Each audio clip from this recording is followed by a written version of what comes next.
how I got out of Zionism. So this is obviously a much longer conversation and a much longer story. But for the sake of brevity, I'll try to tell this, as the Alter Rebbe says, the first rabbi of Chabad. I'll try to tell the long, short version of how this happened. So in 2018, when I was 20 years old, I was studying in Jerusalem in an all-male religious nationalist seminary.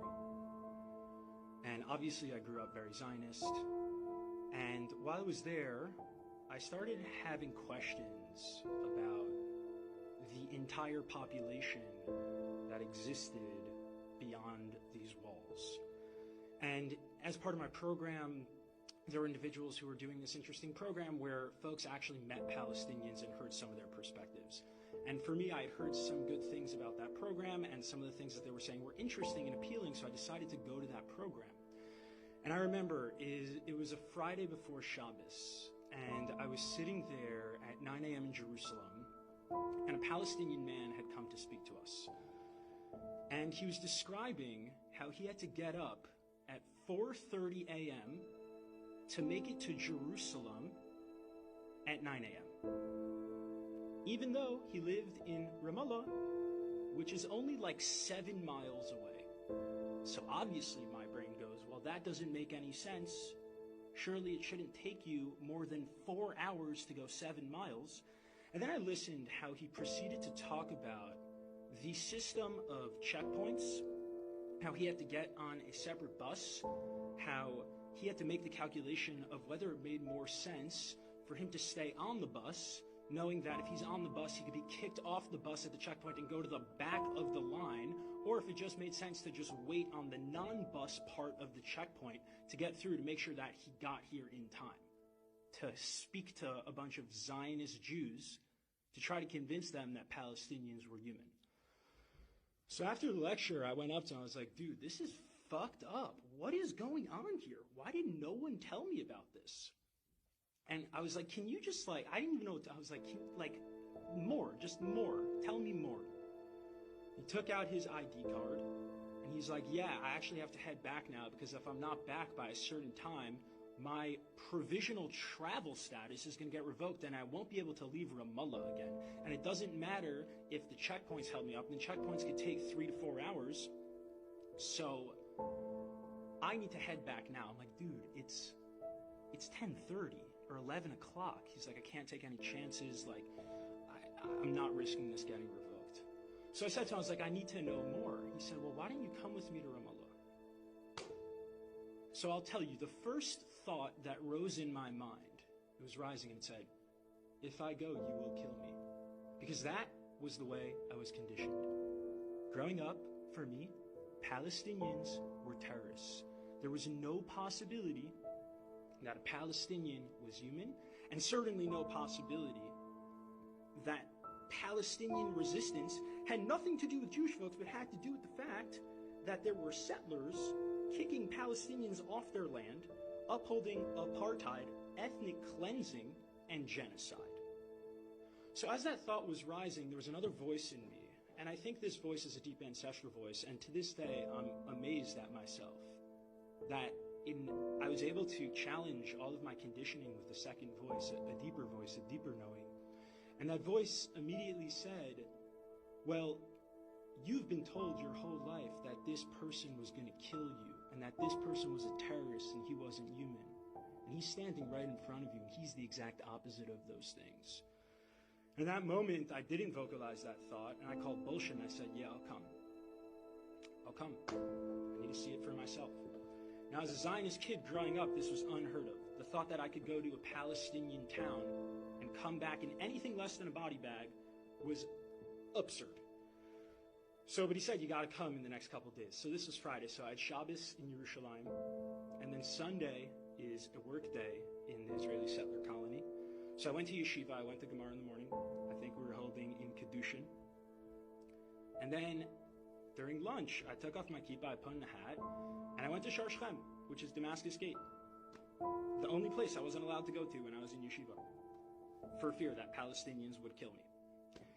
And the second I stepped into Damascus Gate, I essentially, I don't want to say became Palestinian, that's ridiculous. I had tremendous privilege as a settler, but I got to taste, maybe instead of a drop in the ocean, I got to taste the mist surrounding one drop in the ocean of what it's like to be subject to a settler colonial regime. And I got on a Palestinian bus, and for me, I was like, well, this is interesting that it's a completely different busing system.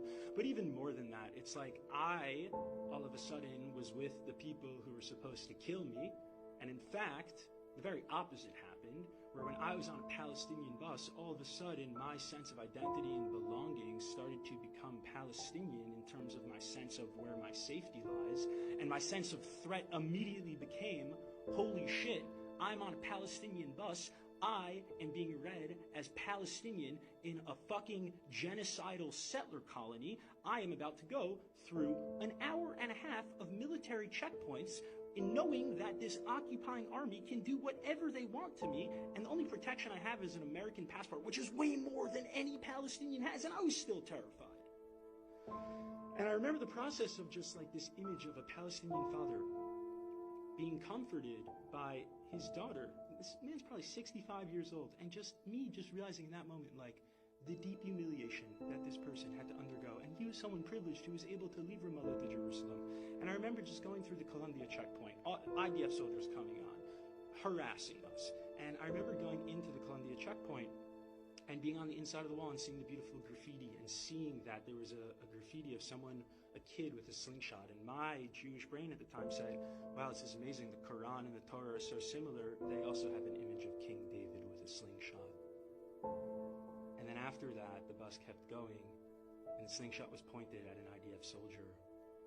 And that's when it started to crumble for me, where I said, wait a second, who's who here? Who's David and who's Goliath? These are the same rocks that my ancestors used to resist oppression. And now these rocks of Palestine are being used by Palestinians to resist oppression too. And we have become our worst nightmare. I remember sitting in a bar in Ramallah. Sorry, the Israeli security apparatus, I don't remember who it was, but if you could find him for me, that'd be lovely, because I dearly miss him and he changed my life. I remember sitting in a bar in Ramallah, and this person just explaining to me, this beautiful Palestinian human just explaining to me, being so patient with me, speaking to a Zionist settler, speaking to me and just saying, like, dude, like, most people here have never seen Jerusalem. I'm like, what are you talking about? It's literally right there. It's like you have to be a male and 65 or older, or women 55 or older, or you need to have someone sponsor you for a work permit, but the only way they can sponsor you, there has to be an Israeli, and how the fuck is an Israeli going to sponsor you if they don't even know you exist because you're behind the wall? Again, maybe the regulations have changed. This was my experience 5 years ago. It's probably gotten worse. And I remember him saying to me, he said, Shlomo, what would you do? What would you do if your entire life, the only person of the occupying army that you saw, and the only interaction you ever had with Jews were IDF soldiers who came in and raided you and arrested you in the middle of the night, put you under administrative detention, tear gassed your homes, cut off your water and electricity, arrested a bunch of your friends, and killed you and harassed you? He said, what would you fucking do?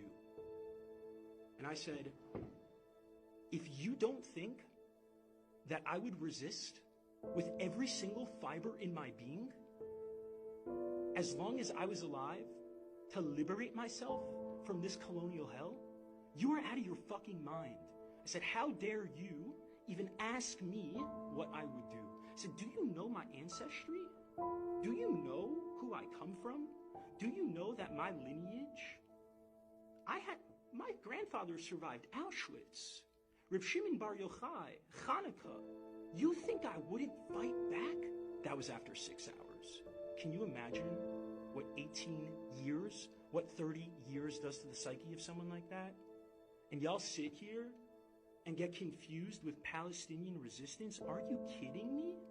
All that shows me is that A, you have no idea what the settler colony of Israel is, and B, it's disrespectful. You're disrespecting yourself because you're telling me that if you were in that position, you wouldn't fight back and you would willingly die. And that tells me that if I was in Auschwitz with you and we were in the bunkers, you wouldn't resist our Nazi captors. And that is someone I don't trust. So let's fucking get it together and start telling the truth and take this seriously. Let's fucking free Palestine for all people. For all people.